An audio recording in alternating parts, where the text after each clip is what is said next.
Ladies and gentlemen, welcome back. Today we will be having a look at this weekend's upcoming pay-per-view card in my hometown, down under, Sydney, Australia.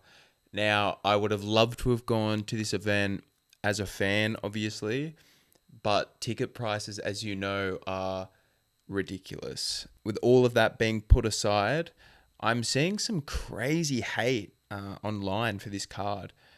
Maybe it's just because I'm biased to a lot of the homegrown fighters on this card. That's absolutely what it is. But honestly, I'm really looking forward to this one. I think we have two really interesting title fights to top the bill.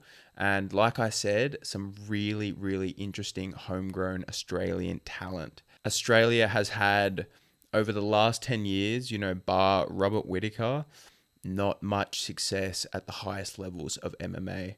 But the talent we are producing, that's coming through the ranks now, your Cody Haddons, Quillan Salkild, Colby Thickness actually stepping in for Cody Haddon, making his debut. So, like I said, guys, JDM, how could I forget? We got heaps of people from Australia just, showing how far the game is coming. Let's jump into this card, starting with that main event. A rematch for the ages. Sean Strickland looking to regain his title in a bit of a grudge match against the reigning and defending champion in Dricus Du Plessis. Someone who continues to surprise everyone. Talk about evolution. What that guy's done in the UFC from his first few fights is nuts. In their first fight, the result was a little bit contested, A lot of people thought Strickland won that fight. His style, though, it's just so hard to make it decisive. Like, when he's matched with skill with someone, his offense isn't really going downhill on you. He's very happy to jab at range, teep, and although he likes to keep the pressure moving forward, he doesn't really sit down and exchange too much until either he's got you hurt or it's the last 10 seconds of the fight. On the other hand, Dricus Du Plessis likes to put himself into that fire a little bit more. People call him sloppy, call him a bad fighter, but this sloppy and bad fighter has now finished Robert Whittaker, Israel Adesanya, and if he can get a finish here against Sean Strickland, someone who is very tough, his stock is just going to continue to rise. Sean Strickland is very, very savvy. For his limited style, he's been around the game for a long time and he's very good. Dricus Du Plessis took him down a couple of times in their first fight, but wasn't really able to maintain any control. So it's interesting to see whether Dricus is going to look to hone in on that because it wastes a lot of energy, the wrestling. To continue to scramble and grapple for 25 minutes is very, very taxing, and only some of the most elite athletes in the world can do that.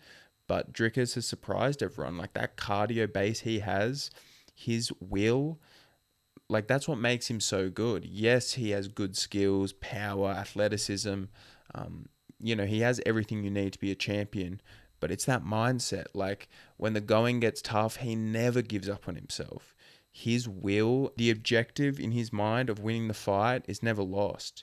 He's going to work through that until he's unconscious. Like, his only losses to Roberto Soldic, who, like I said, put him unconscious. Like, you have to stop this guy. You have to remove him from consciousness because you're not going to break his spirit. And that's why this matchup is... I'm really leaning Du Plessis in this one. I know the first fight was close and that styles make fights, but Du Plessis, being the champion now, coming off his best win of his career, finishing Adesanya, like, the guy is going to have more self-belief, more confidence in his abilities than ever. And I think that's going to be the difference maker. And also, Sean Strickland, like I spoke about that style, like, I know it's a bit of a myth that you have to take the belt from the champion, but it's not crazy to think that the judge in a close round is going to side with that champion. So Sean Strickland makes it close a lot of the time, and we saw how close their first fight was. So I don't know, like, I don't see jumps in Sean Strickland's style and fight game from fight to fight. Like, he doesn't really change. He sticks behind that jab, that tape. Like, we know how Sean Strickland fights. Whereas Dricus, he's adding more and more wrinkles, and there is clear upwards evolution. So I think when you weigh all of that up, it's Dricus's fight to lose. I could be wrong, and in this sport, most people are wrong a lot of the time. It's so 50-50. And this fight is very 50-50, don't get me wrong.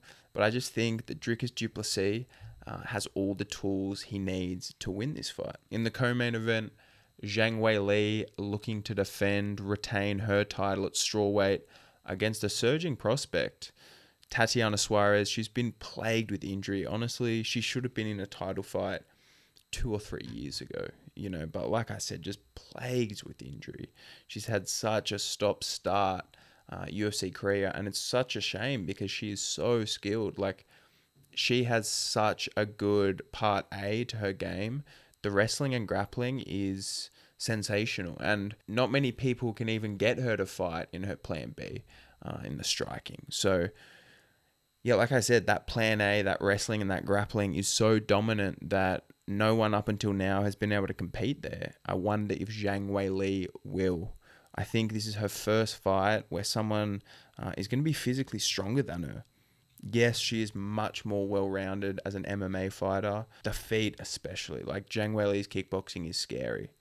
But I just think that Tatiana Suarez is in the right place to just take this opportunity with both hands. I'm really, really intrigued to see how that grappling's going to line up, because we know Zhang Weili is seasoned, and I think the experience at the top level in all these title fights is going to make a big difference.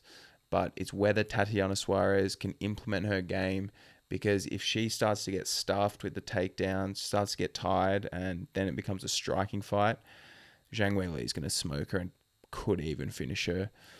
We have, one of the greatest fighters of all time here in Zhang Weili. We are talking about such a savage, well-rounded martial artist. So Tatiana Suarez has a big, big task, a tough test on her hands.